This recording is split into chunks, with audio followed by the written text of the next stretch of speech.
It's a pleasure for me to introduce Sunsara Taylor. Sunsara is a co-initiator of Refuse Fascism and a national leader of Refuse Fascism, and she's also the co-host of the RNL show, Revolution Nothing Less show, which airs on Thursdays on YouTube. Welcome, Sunsara. Hi, thank you, Sam, and thank you to everybody who is tuning in. I'm really happy to be with you in this extremely momentous time. What I'm going to do is I'm going to lay out what it is that we are initiating, calling for, the stakes of this, what we face, and how we're going to accomplish it. So it's going to be substantive. I'm going to go through some things, and then we'll have time for an organizing presentation, the nuts and bolts, concretely what you need to start doing. And then we'll have some question and answer as Sam opened up. So the time has come for the fall of the Trump fascist regime. Beginning November 5th, 2025, the one-year anniversary of Trump's election, millions and millions of us descend on Washington, D.C. in the biggest nonviolent but determined mass mobilization in U.S. history, not stopping until this fascist regime, the Trump fascist regime, has been driven from power. This is humanity's only hope for a decent future. Why is that the case? It's because fascism is not a looming threat. It is upon us now. What do I mean by fascism? I want to take the example of someone that most of you have probably heard of and probably been agonized about what's been done to him, Kilmar Abrego Garcia. I want to start with him. This is someone who grew up in El Salvador. He fled his home country out of fear for his life. He came to this country. After years of struggle, he won a court order protection against deportation back to El Salvador because he had legitimate fear for his life and persecution. So he was protected by court order, never to be deported back to El Salvador. He was swept up by Trump. Trump said one of the things he wants to do is the biggest mass deportation in American history. So he started his machinery of deportation. He said all these criminals, all these disease-trodden people, foreigners, invaders, rapists, murderers, criminals, we're going to round them up. But that was a lie. The majority, overwhelming majority of immigrants in this country are law-abiding. They are less criminal than the average American-born population. So what did Trump have to do to follow through on this? He had to start sweeping up indiscriminately, and he has. His masked men coming, terrorizing communities, driving people into the shadows, having them locked in their homes, afraid to leave, to go to the store, to go to work, to go to school, any of this. Kilmar Abrego Garcia gets swept up in one of these, in the mass deportation machinery, in violation of the order that he should never be sent back to El Salvador. He's put on a plane with others to go to El Salvador to be sent to CCOT prison, a prison notorious around the world for its brutal conditions, its human rights violations, and the fact that no one has ever gotten out of it. Mid-trip to El Salvador, another court intervenes and says, Trump, it is to the administration, it is against the law. Now that I've ordered it, stop the planes mid-flight. You had no due process. These immigrants must not be sent to El Salvador. Trump and his regime land the planes anywhere. Anyway, two violations of court orders. First, he should never have been sent to El Salvador. Second, none of them should have been landed by the second court order. This gets raised. Finally, somebody in the Trump regime itself admits that Kilmar was deported by mistake. It was a clerical error. The Supreme Court of the United States says Trump should facilitate his return, and Trump says, I have no power, I can't do anything about it, and he throws up his hands. He's defying the Supreme Court after he defied these other courts. Finally, after international outcry and tremendous legal battles, Kilmar Abrego Garcia is returned to this country only to face illegitimate charges once again. He goes in for an interview on his immigration status. He is kidnapped yet again, and now the regime is trying to send him to Uganda, to a country that he does not speak the language. He has no ties. He shouldn't be facing criminal charges. He's already been tortured, reportedly tortured and beaten in CCOT, and Trump is taking a vendetta against him. This is somebody who is just living his life. And it is not about anybody's safety. It is not about protecting the American people or the homeland. This is about instilling terror. It is about, it's showing the entire world that the most massively repressive and powerful state in the history of the world will come down and squash you like a bug. Evidence or not, rule of law or not, and it's to instill terror against all immigrants, but also against anybody who would oppose Trump. And it is not only vicious, cruel, terroristic, it is in violation of, making a mockery of due process and the rule of law, which is a cornerstone of fascism. It's openly terroristic dictatorship of this system. No constraint by the rule of law. And it's terror from below, but Trump fascism, Trump MAGA fascism, is also terror from the top down. I want you to think about just a few days ago. Trump's FBI raided the home of John Bolton.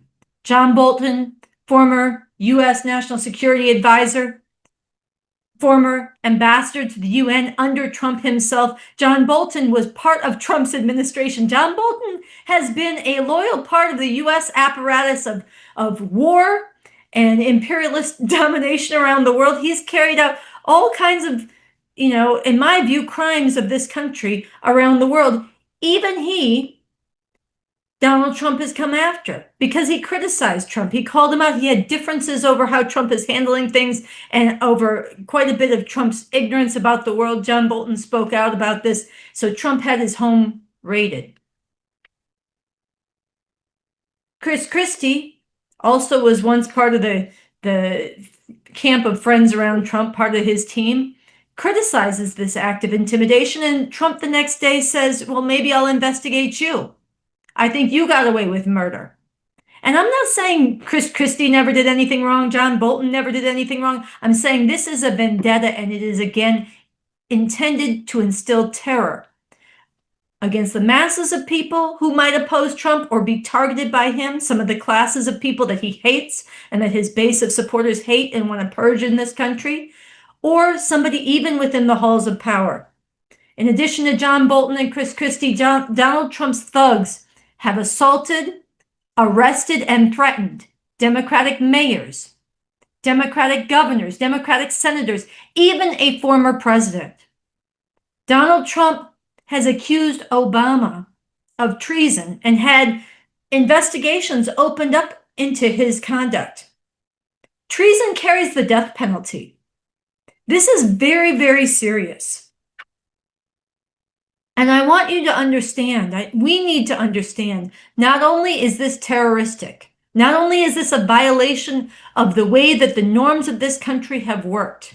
For nearly 150 years, since shortly after the end of the Civil War, disputes among the rulers, even fierce disputes, were settled through lawsuits. They were settled in other ways. They were not settled by weaponizing and treating the Justice Department and the FBI and the repressive apparatus of the state as a vendetta machine. And this going after Trump's Democratic rivals and even Republican rivals who don't march in lockstep with his fascism is both necessary on his part to clear the way within the government of any force that would oppose his fascist program. You think about during the 2020 beautiful uprising against the police murder of George Floyd and Breonna Taylor, when Donald Trump wanted to ask his generals to shoot protesters in the legs, and the generals said no. Trump is trying to get rid of anybody within any of the institutions who will tell him no. And they did thwart a lot of his program, legitimately, because his program is illegitimate. And Trump won, and he's purging them. So he has to have a vendetta. It's not just his personal vindictiveness, although that's part of it, but it's necessary to clear the way of any obstacles within the machinery of the state for his full fascist program. And it's to clear the way for even greater atrocities against the masses of people. Because as Senator Padilla said after he was brutally assaulted for simply asking a question of Kristi Noem when she was saying how the military had been deployed to Los Angeles explicitly to overturn Democratic elections in California. And Padilla spoke up and challenged this, and he was tackled and detained And he said, if they will do this to me, a sitting US senator, think what they will do to the cook and the dishwasher and the day laborer at Home Depot. And indeed, we don't have to imagine. We have seen the brutality play out, and we have seen the images and the reports from Alligator Alcatraz with people being forced to eat rotten food in caged, airless, suffocating, overheated cages without medical care, without due process. And this is just the beginning. If this regime is not stopped, if this regime is not driven from power soon, which is the only way to get it to stop, all of this that I'm describing will look like child's play. It will look quaint. What is coming, if this regime is not stopped, is beyond what most people can even yet imagine, and we are only getting a taste of it. As horrific as what we are seeing is, as horrific as the military occupation of DC and before Los Angeles, and now the threats against other cities, as horrific as the disappearances have been, as horrific as the women dying of lack of abortion care has been, and the suffocated, enslaved lives for the tens of thousands of women and girls who've been forced to give birth against their will because they have no access to abortion. As horrific as that is, as horrific as the bullying and the erasure of trans people is already, we have only seen just the beginning. And I want to take note of a particular pattern that goes along with all of this. When Trump is taking vengeance and sending his thugs against and deploying military against Democratic cities and governors and this sort of thing, he is taking within this special vengeance on Black political figures. And he is unleashing white supremacist genocidal brutality against Black youth in particular. And it should be lost on nobody. I posted a picture of the image that Donald Trump tweeted of Obama. I'll describe it in a moment. I posted it on Instagram, and a bunch of people wrote in the comments, that's not a real picture, as if I was exaggerating what Trump has done. But it's not a real picture. I'll describe it. But it's a picture that Trump posted. What was this picture? If you didn't see it, it was an AI-generated image of Obama being tackled by federal agents, cuffed like a shoved to the ground and cuffed, perp walked and put behind bars and in a jumpsuit. And there was the imagery of vengeance against any of Trump's rivals, but there was a particular vendetta against a Black man who rose to president, but a Black man at all, who belongs in Trump's view in prison. And this has been a characteristic, a hallmark of Trump for most of his life. He has, going back to his racist discrimination in real estate, but also his taking out full-page ads to demand the death penalty for the Central Park Five. If you don't know about that case, you have to look it up. They were innocent young Black and Latino teenagers who were railroaded, and Donald Trump said it wasn't enough that they be in prison and incarcerated wrongly for stealing decades of their youth and their lives, but he said, bring back the death penalty. He put his own money into full-page ads saying, bring back the death penalty, wanting these children killed. This is a hallmark of Trump. And even after they got out and they were vindicated, Donald Trump said in his first term they should still be in prison, even though they had been legally cleared of all charges. So Donald Trump has, when he's unleashing his military in these Democratic-run cities, he has a particular vengeance against the Black youth, in addition to the immigrants. That's who Trump is talking about when he did the press conference with the National Guard and the FBI and the police in DC, and he said, knock the hell out of them. Those were his words, knock the hell out of them. Trump is openly calling for police brutality and abuse. And as I said, he's been doing it for a lifetime. He also came out and publicly said in Chicago that shoplifters, and everybody knew from the context of his speech, he was talking about Black people in particular, shoplifters should be shot on sight.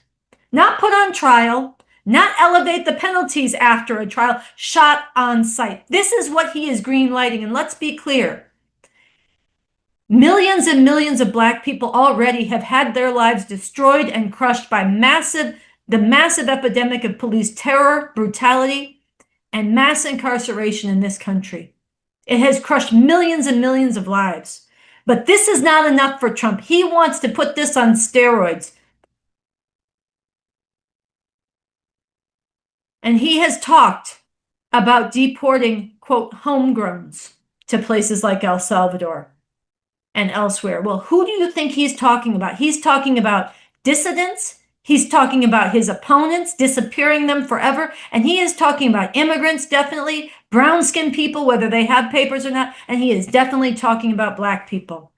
Why else do you think he and that white supremacist idiot sidekick, Pete Pigsbreath, is fighting so hard to bring back the Confederate monuments and to rename military bases after Confederate generals and to cast U.S. chattel slavery as not that bad? U.S. chattel slavery, an institution where black people were branded with hot irons and whipped like beasts, where they were forced to work from can't see in the morning to can't see at night, where they were raped and raped and raped again, and then forced to have their children ripped from their arms and sold away at a profit to some plantation owner. And they were denied the right to read, and they were punished if they learned to read. This was not so bad in Trump's view. And you don't say that's not so bad if you're not intending to bring that kind of thing back. Maybe not in that exact form, but maybe not that different. This is really a genocidal, white supremacist, fascist program, and I want to underscore, we have only seen the beginning. And even this is not the full picture. I want to add to this that Trump is assaulting science and medicine. And it's important that we confront this because on one level, everybody knows Trump is an asshole. Everybody knows he's doing things wrong. Every decent person knows. I know there's the Trump supporters, but I'm talking about the over half this country that's decent. People know this, but they have not confronted it fully. And in some levels, they're in denial. And in many ways, they are being denied. It's hard to keep up with how fast things are moving. And so it's important that we keep up and we confront people with this, because if people don't understand what we're facing, they're not going to act in the ways that are necessary. If you don't understand you're about to die from cancer, you're not going to go through chemo because it is not fun. You'd rather go to the beach. You'd rather live your life. If you don't understand how bad the disease is, the treatment, and we're talking about a nonviolent massive movement, but we are talking about people standing up and sacrificing and doing it together in a massive way before it is too late. So we have to confront what we're really up against. So I want to add to this Trump's assault on science and medicine. Trump put a science-denying lunatic in charge of the Center for Disease Control. RFK Jr. is a man, and I don't judge people for what they do as young people if they grow out of it. You look at somebody's arc of their life, but JFK Jr. has continued in this. As a kid, they say that he would have his friends come over and he'd put live baby birds in a blender and turn it on for amusement just to watch them be shocked. And he's continued like this, sawing the head off a whale. This guy is a lunatic. And he's a science denier. He's a vaccine denier. He spreads conspiracy theories. And he has come in and taken a sledgehammer to the institution in this country, to science itself, to humanity's store of knowledge, but also to the institution that is charged with public health. He fired the whole panel of people in charge of the mRNA vaccine. Scientists have come out and said this is guaranteeing not only that we won't develop vaccines for new, unexpected, newly emergent pandemics, but it is guaranteeing many millions of people will die in the next flu pandemic that hits the globe. It is known. We know this now. This is murderous, what's happening. It is murderous. And I want to shout out today the scientists at the CDC who walked out in protest after RFK tried to force out the director of the CDC. And I want to shout out Susan Monarez, the director, for refusing to resign and fighting and staying and fighting. And one of the things we need, and I'll mention this in a minute, is we need people to stop submitting to Donald Trump's fascist orders and extortion within the institutions. We need people to it's not enough to just resign and protest and speak out. People need to stay and they need to fight against the fascist imposition and remaking of these institutions. So it's very important these scientists walked out. This is unprecedented, what's being done. It's unprecedented to see the scientists walk out. And that is telling you how life and death this is. But it's in every realm. It's Trump's moves to subjugate the arts, to take over the Kennedy Center, and far beyond that, to subjugate the arts to fascist conformity and cruelty.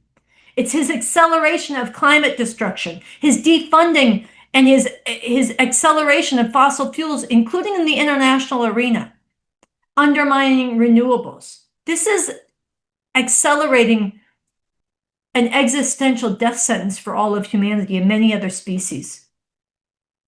It is Trump's full-throated backing of the howling moral crime that is the genocide in Gaza, with his twisted glee about turning that land into beachfront property and a casino for the wealthy. All of this and more that we don't have time to go into, all of this is something that every decent person needs to understand and confront. There is no living with this fascism. I see these tutorials, you've probably seen them too. 10 things to do to survive fascism. Here's the tip for how we get through this authoritarianism together. Here's the answer. There is no getting through this.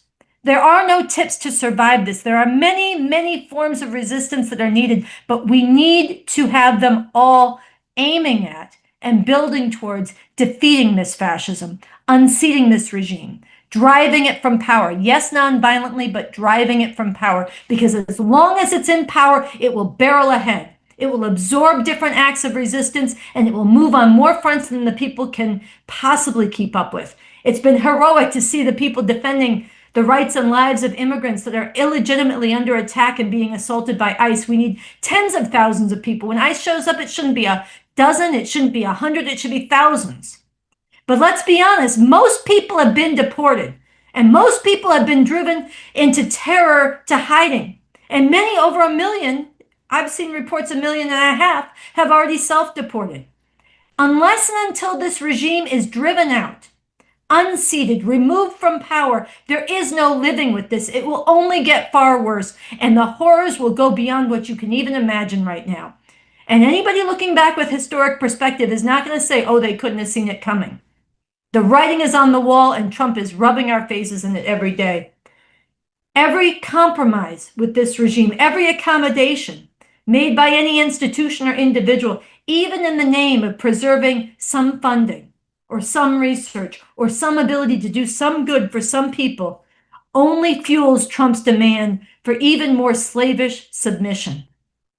Every capitulation by universities, law firms, other agencies only feeds this regime's ravenous hunger to remake all of society in its grotesque image. We are facing fascism.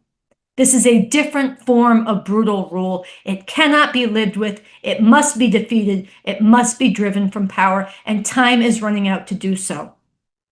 This is why we need the biggest outpouring in all of U.S. history on Washington, D.C., November 5th, and that's just a start. It needs to be sustained, not a one-day thing, non-violent but determined, and such numbers that this regime, it creates the kind of political crisis where we can set in motion driving this regime from power.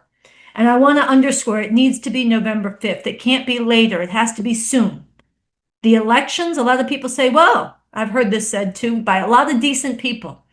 We need to make a lot of noise. We need to protest. We need to be out there for the next year in order to slow this down until the midterm elections. No. First of all, Trump is accelerating. We are not slowing him down. We are getting creamed right now. We don't have to be.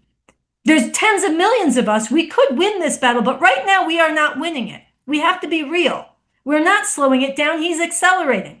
Number two, anybody who is sane has to confront that there is no sane reason to expect Donald Trump to respect an election he loses. This is a man, this is a tyrant who instigated the January 6th insurrectionists, and then he pardoned them. He's already tried to steal an election. Even Gavin Newsom was talking about this. This is right out there. And he's already openly rigging the next election. Yes, I'm talking about the open calls for gerrymandering so that he can have illegitimately Republican fascist representation in the midterms. But I'm also talking about the mobilization of the National Guard from all these red states, overwhelmingly Confederate states by no coincidence, into the blue cities. I think we have to ban this word that the pundits and way too many politicians are using to describe the occupation of DC. They say it's performative. Oh, these troops are there. They're not really doing anything. They're hanging out in front of Union Station, posing for pictures. It's performative. It's just Trump's ego. No, it is setting precedent. And it doesn't take the most imaginative person to imagine these troops stationed in the concentrated blue cities, in Detroit, in Philadelphia, and other places in the swing states, stationed like this.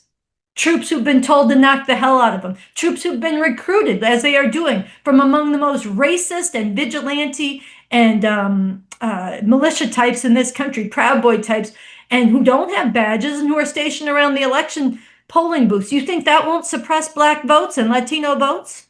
You think that won't help him rig the elections? Or if he starts to count them and thinks he's losing, they can't create a pretext where they can throw out the elections? They are not going to accept an election they lose. And so not only the elections are way too late, it is delusional, dangerous, and throwing away humanity's future to rely on that. This regime must be driven from power. Again, non-violently, but driven from power by the tens of millions of decent people in this country. I'm going to talk about how we do that, but I want to address one objection that we hear. People say, but Trump was legitimately elected. You can't really drive him out. It doesn't seem legitimate. Isn't he legitimate? Even if you don't like him, he was elected. And I want to say there's nothing legitimate about Donald Trump. We have to dispel this completely. First of all, fascism is never legitimate. All the atrocities, all the crimes we've seen him commit, all of the greater crimes that we know he will commit if he's allowed to stay in power, none of that can be legitimated because he won an election. That's just a dividing line in human history. But even if you were to accept, I want to come at this from another level, even if you were to accept that somehow being elected gave him some kind of legitimacy on the terms of this system, he surrendered any semblance of legitimacy, even on those terms, the moment he started to use his constitutionally obtained power to dismantle and take a sledgehammer to the constitutional order. This is what we have to understand. There's nothing legitimate in that. He is dismantling the very source that even of that claimed legitimacy. He is undermining the rule of law. He is undermining the separation of powers. He has turned the Supreme Court illegitimately into an instrument of fascist atrocity. And it is green-lighting his crimes. It is aiding and abetting him in violating and systematically ignoring the US Constitution. And he's done things that are openly unconstitutional, and he's been given sanction by the court. Just the other day, he said by executive order, he wants to give a year prison time to anybody who burns the flag. Well, that's not a power he constitutionally has. The Supreme Court upheld that right. Joey versus Johnson, 1984. Proud, very dear comrade and friend of mine who burned that flag and has spoken out about it on the Revolution Nothing Less show. We're going to be broadcasting it this evening, his interview. And I'm very proud of the veterans who went immediately in DC in front of the White House and burnt the flag in defiance of that. But this is just one of many examples. Any claim to legitimacy this man might have had, he's surrendered, and his regime has surrendered by dismantling this constitutional order. So again, and I keep coming back to this, the regime must be driven from power. Tens of millions of us non-violently converging on Washington, D.C., November 5th, the anniversary of his reelection, and not stopping until he is gone from power. So, is this realistic, and how could this really work? Could we, through our massive mobilization, first of all, could we mobilize the biggest protest in human history, and can we sustain it so it's not just one day, but it's again and again, creating an international incident, clogging up all of DC, building a small city of protest that does not relent, some people coming and going, sometimes it'll swell, and sometimes it'll shrink, but it continues, and new people come in, and restaurants are donating food, and people are donating transportation, and people are figuring out how to work together, and there's volunteers, medical workers who are coming in and setting up tents and providing services where they're needed. There's people who are doing trainings for for defense and patrols to keep it nonviolent, but also keep it protected. There's all kinds of people coming in and lending their expertise. A lot of the veterans who are protesting now, the way the troops are being misused, some of them could play a big role in this. Many others with their skills coming in, musicians coming and playing, making this an international spectacle, but not a spectacle, a real determined resistance that inspires the world and creates the level of political crisis in this country that Donald Trump cannot govern this country, cannot impose his fascist program, and cannot even hold on to the reins of power. First of all, is it realistic that we could get these people? Somebody asked me this morning. A lot of people ask this. They say, well, you really think you can get the American people to do that? You really think people are more willing to protest than they were before, and this is more likely now? I'm going to be very honest. The odds are very long. Overwhelmingly, there's tens of millions of people who care deeply. There's more of us than there are of the fascists. But overwhelmingly, people are in denial. They get it partly, but they're not confronting the full picture. And they're going and they're finding a way to live with this. Yes, protest springs up with each new outrage, but overall the protests have been shrinking. And that's not a fault of our bad organizing or somebody else's bad organizing or this group or that group. That's because, I mean, you think about it, June 14th, No King's Day, there was over 5 million people in the streets. We haven't seen anything close to that. It's been smaller and smaller. And the fundamental reason for this is that people are afraid of the stakes. And if you don't see a way that your protest is going to break through, if you protested and the regime continues to accelerate, of course it's the right thing to do, but a lot of people are going to choose not to. And especially when the stakes are going up, especially when you see what they're doing to Kilmar Abrego Garcia, especially when you see the vindictiveness and vendetta, even against very powerful ruling class figures. You think, why am I going to stick my neck out? Everybody who does gets fired, gets investigated, gets imprisoned, gets disappeared. Maybe I should lay low. Only if we come out in the massive enough numbers that they can't pick us off. Only if we do that do we stand a chance, and only if we call for something as big as what Refuse Fascism has initiated, but which everybody has to take up, which is millions and millions of us strong in DC. Only in that way do we stand a chance to stop this regime. And so only something on that scale is going to inspire people on the level that is necessary. It really is, as they say in sports sometimes, go big or go home.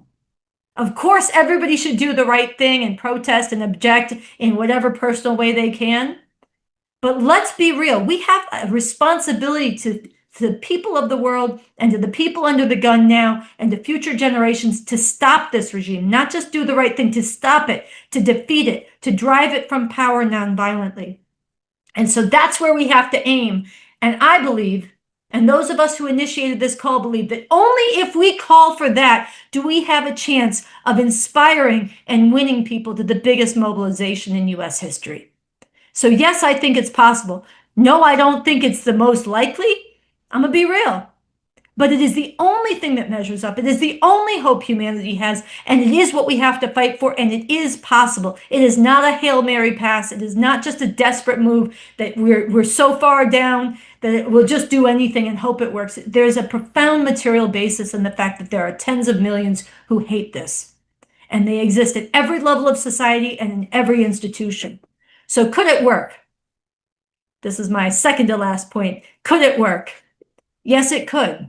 And the reason it could work, I want to go back to Donald Trump threatening Barack Obama, John Bolton, generals, members of the Fed, people in the CDC, purging the military, but he hasn't fully, the generals in the military, but he hasn't fully yet, threatening the governors and the mayors of Democratic cities. I want to go back to this because this is not only an example of the terror and the horror of the fascism and why it must be defeated. It also points to the fact that if there were a political earthquake from below, massive struggle, nonviolent but relentless among the people demanding that this regime must go now, there are still people in positions of power all the way up in every institution and every part of this government who are deeply opposed to this fascism, who are themselves the targets of it, and who see what they believe in this country, what they believe makes this country legitimate and good, under assault by Trump. And if there was a struggle from below, it could compel them to move, but it could also give them the sense that there's a chance. This is their chance. This is their moment to move together to find a way to remove the regime. And there are all kinds of ways that Trump could legitimately be removed from power that are compelled by the nonviolent struggle from the people. But without that struggle from the people, this is not going to happen. No one is going to stick their neck out in that way on their own, and they're not going to have the power and the force behind them, among others, to follow it through. And they're not going to have this interest. But if there was a struggle from below such that this country's becoming ungovernable, and from their own interest of holding this country together and preserving its place in the world and its legitimacy, they have to remove Trump, that could be compelled. So it is possible. But it has to be soon, not only because the atrocities are accelerating by the day and they must be stopped, but because for now there are people in positions of power who could do this. But Trump is purging them systematically. And if we wait much longer, that window closes. And when that window closes, it is unspeakably more difficult, if not impossible, to unseat this, and the atrocities will be beyond what we've seen. Again, what we've seen so far will seem like child's play. So the odds are long, but the necessity is there and the people are there, and there is no other way. And because that's true, we can win people to see that. They can come to understand it the way we've come to understand it. But the only way that happens is that we, the hundreds of us on this call tonight, and those we can immediately reach, we ourselves confront these stakes and rearrange our lives accordingly, and then we go out and fight for others to do the same. And I want to be very clear. There are moments in history where everything about the future depends on what we do. And we are in a time when the single biggest priority in each of our lives and the way we are going to be judged by history, by our grandchildren, if they exist, is by what we did in this moment. And so right now, this needs to be our biggest priority.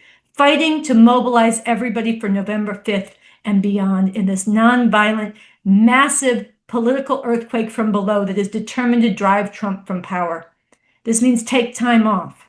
It means make a serious donation. It means go talk to your friends. It means make your plans now to come to DC. It means if you know people in DC, arrange for housing. If you don't know people in DC, then be part of networks figuring this out. It means you're going to others. We have posters. Sam and Coco will talk about this in a minute. But we have posters announcing the fall of the Trump fascist regime. We have a call to act, which I neglected to say at the beginning.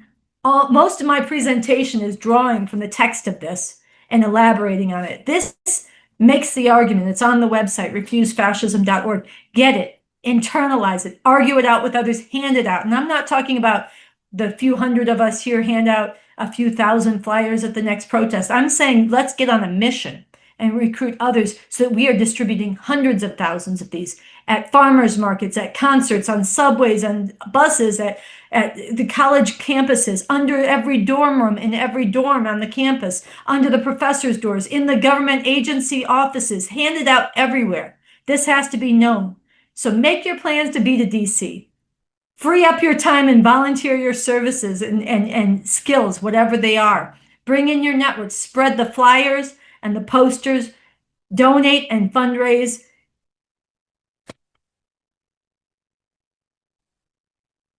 Get out to people who have influence and platforms and celebrity and disproportionate resources and make the argument to them, or set up meetings for me and others, Coco, Sam, and others, to meet with them and really argue for why they need to throw in. Everybody with a platform has disproportionate responsibility.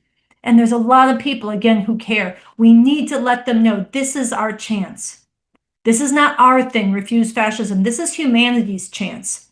We initiated this. We invite everybody in. It is open to all. It needs to be taken up by everybody as their own. And we are prepared to go anywhere and make the argument to anybody who can be a game changer in this. So help get to those people who have disproportionate influence. Learn as you do this, dialogue with others, unite all who can be united. I'm a communist revolutionary. I'm a follower of the revolutionary leader Bob Avakian, whose writings I highly recommend. He's been way ahead of the curve on the rise of fascism and how it must be defeated, and on a host of other questions. Get into what he's saying. Don't be scared away, but also bring in your own ideas. Stand together. We need to unite from the people who are in the ruling authorities all the way to the most radical and everybody in between. We need to have unity because none of us want a fascist America. And we need to learn to work together. So unite all who can be united. And finally, people say, but we can't wait till November.